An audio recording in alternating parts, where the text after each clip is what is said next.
Crossing the Reed Sea is next. Again on wireless mouse. What would I say? Wireless mouse, they are good. Although sometimes I have the unnatural tendency of lifting the wireless mouse off the table, and that's when inputs get off. Whatever, crossing the Reed Sea is a tough stage. No sugarcoating. It is legit a tough 2-2 level. Arguably even harder than the rest of the 2-2 levels.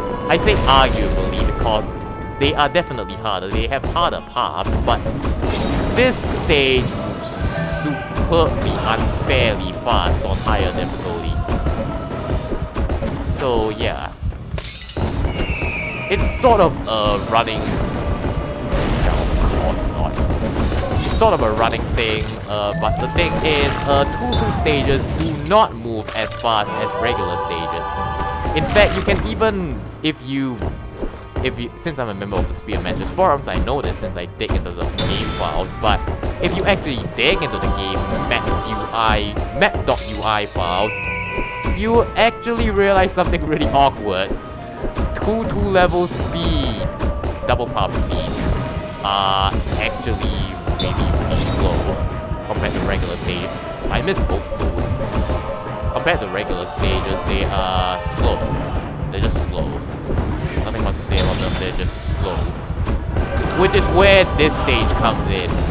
12-4, Crossing the Reed Sea's final reappearance, is the second fastest double-sided level. Correct me if I'm wrong, but I'm pretty certain I'm right, in the entire game. The fastest, you'll see. I'm gonna complain about that one. Mark my words, I will complain about that one. Oh, that was just a nasty double combo. I pretty much nailed both scraps at the same time. I'm pretty certain. I'm not...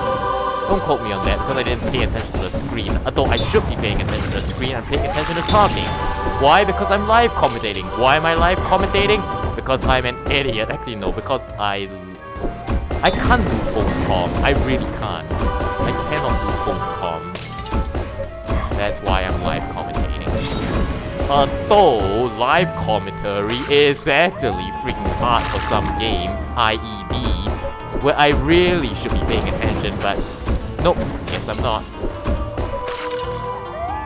Why am I not paying attention? Because I'm talking. Why am I talking? Because I have to talk. Why do I have to talk? Because, I'm one of the few people to do commentary on Marvel Floppers on YouTube. I think I'm pretty much one of the only, if not the only, consistent one. Don't quote me on that. Ever since the Spear Matches forums came up, a lot more people have been doing commentary on these games on YouTube. And I'm glad, because it's really, really freaking hard to find good commentary of these games. If not just regular commentary, good commentary is hard to find. Even regular commentary is hard to find, let alone good commentary on these games. That's what I get for branching into a niche game, I guess.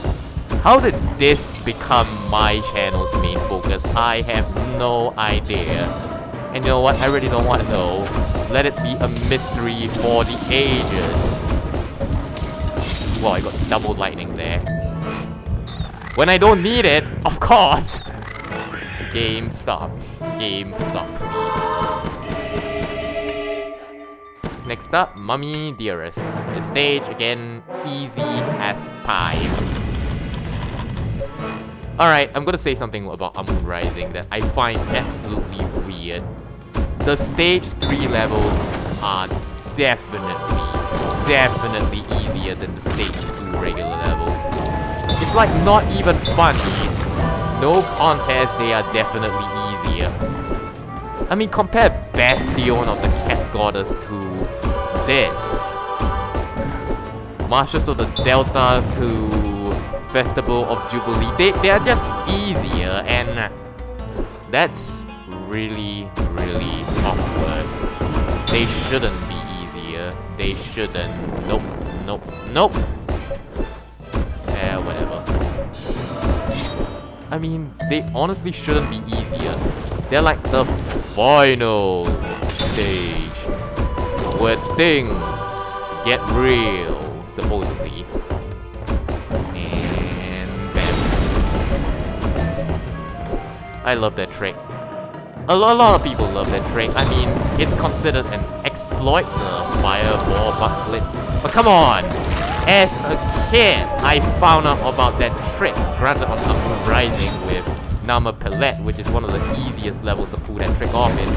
But as a kid, I found out about that trick, dude. Hence, I consider it a feature, not an exploit, considering I use it all the freaking time too anyway. There is a difference, my friends. A feature is a feature, which is meant to be part of the game. An exploit is just something I use to abuse the game. I guess it's an exploit. Who knows? Yes.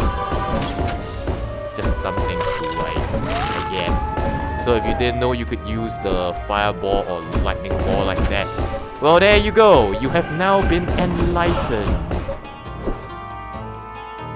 I guess.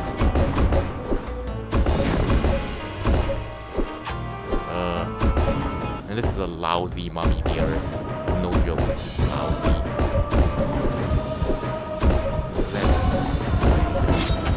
Oh, it comes up with speed shot. Of course, of course. 10 out of 10, lads. 10 out of freaking 10. Oh. I missed a quick kill too. Nah, I guess the stage gets its moment in the limelight until I wreck it again.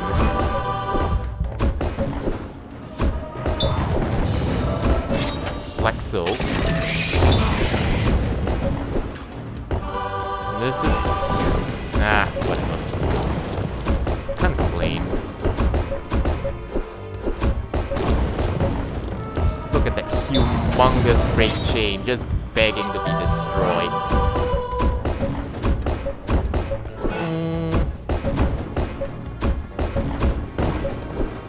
Yeah. Alright, Mummy Dearest does have a pretty nice background with the hero graphics and whatever. Nothing much to say about this stage, it's just filler. Again, as I said, for some strange reason, I find Amun Rising is easier stage to 3 levels than stage 2 levels. So I really can't vouch for Mummy Dearest. I mean, it is a cool looking stage, unique looking, but it's still a joke. Okay, say goodnight. Yeah, that was Mummy Dearest. Nothing much to say about it. Next up, we have the Stellar of the Moses. Yes, I know how to pronounce that now. The Stellar of the Moses. It's probably still a wrong pronunciation, but who cares? I can at least give it a pronunciation. And that was a clear. Stellar of the Moses is a pretty tricky stage if you actually let the spears make it far into the stage. If you don't, it is an easy stage. So it actually depends on... the thing Stellar of the Moses really depends on more than anything is, well, whether or not... okay, I got a double combo there. That was pretty sweet. It's whether it's the difficulty. I mean, if you're playing this on easy difficulty... wait, it's called beginner difficulty. It's actually weird because they actually call it easy in almost every other Luxor game, but I guess it's the first one to use difficulty level, so they decided to call it beginner, intermediate, expert. They are called easy, normal, expert in other Luxor games, and then they normally have some extra difficulties, like for example, insane, challenge of horrors. Challenge of horrors sucks. I mentioned it once, I probably didn't really elaborate what it meant. Challenge of Horrors is a difficulty mode which is absolutely insane. The spears move stupid fast, and yeah, Challenge of Horrors suck basically. It really does suck. This is how 3-6 should have went, by the way. Stellar of the Moses is very easy to quick kill. And if you power up spam like me, the stage doesn't stand a goddamn chance. Not one.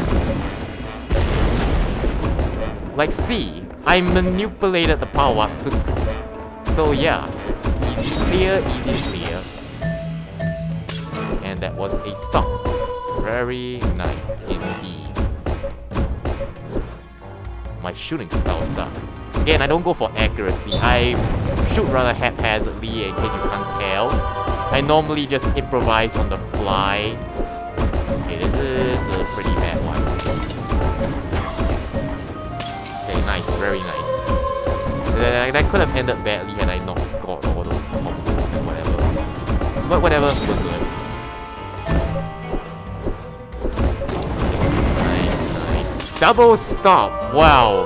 It's like they want this thing to be stopped in its tracks. It's like, no! One stop isn't enough. We want to stop you twice. Twice indeed. If only there was something... Can you imagine if there was a double stop for like, what's the word called? Cars.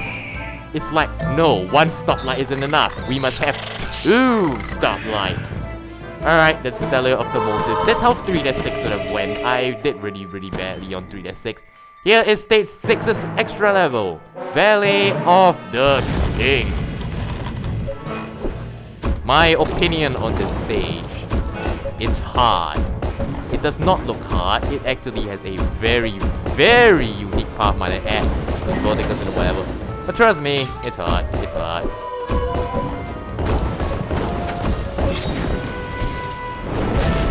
Yeah.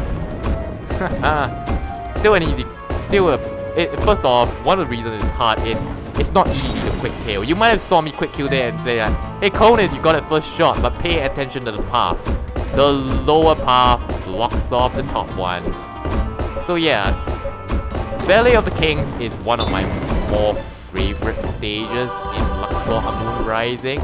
I always like the tunnels and whatever. The problem is it reminds me of a very trolly stage from the original Luxor, Inundation of the Nile.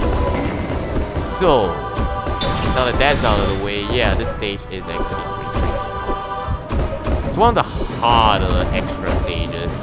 I can say that with effect because there aren't a lot of hard extra stages. When you see stage 7's extra stage, what?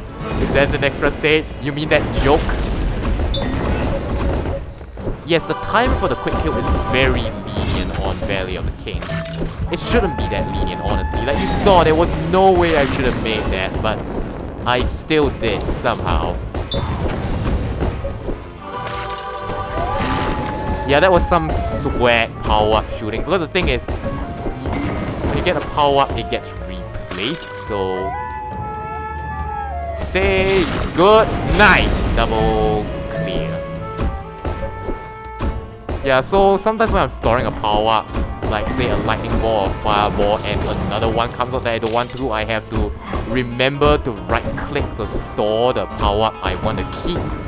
Yeah, it's a bit harder to describe than it looks. You might have seen me do it in Grand Gallery 4S3 and wonder, wait, what just happened? Basically, I stored the fireball by right-clicking it and then got the wild ball, cleared the current segment, and then shot the fireball.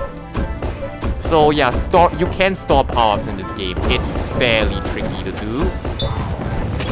And yeah, thanks for clearing those reds. Like I needed it, Gabe. Like I really needed that one. Thanks a lot. You were most appreciated. But on the whole, yes, Valley of the Kings is a very uniquely shaped level. I really like the shape, even though the ending segment sucks. Reminds me of Inundation to the Now, a level I despise with a freaking passion. I missed that. Okay. I was admiring the level too much. You just gotta admire the aesthetics of the game. I'm not sure if I mentioned this before, but the aesthetics of the game really are better. In the original Luxor, one of the few stages I can really say have a really good look is the level Cobra Twilight. In this game, a lot of them really got touched up aesthetically. They're just really pleasing to look at.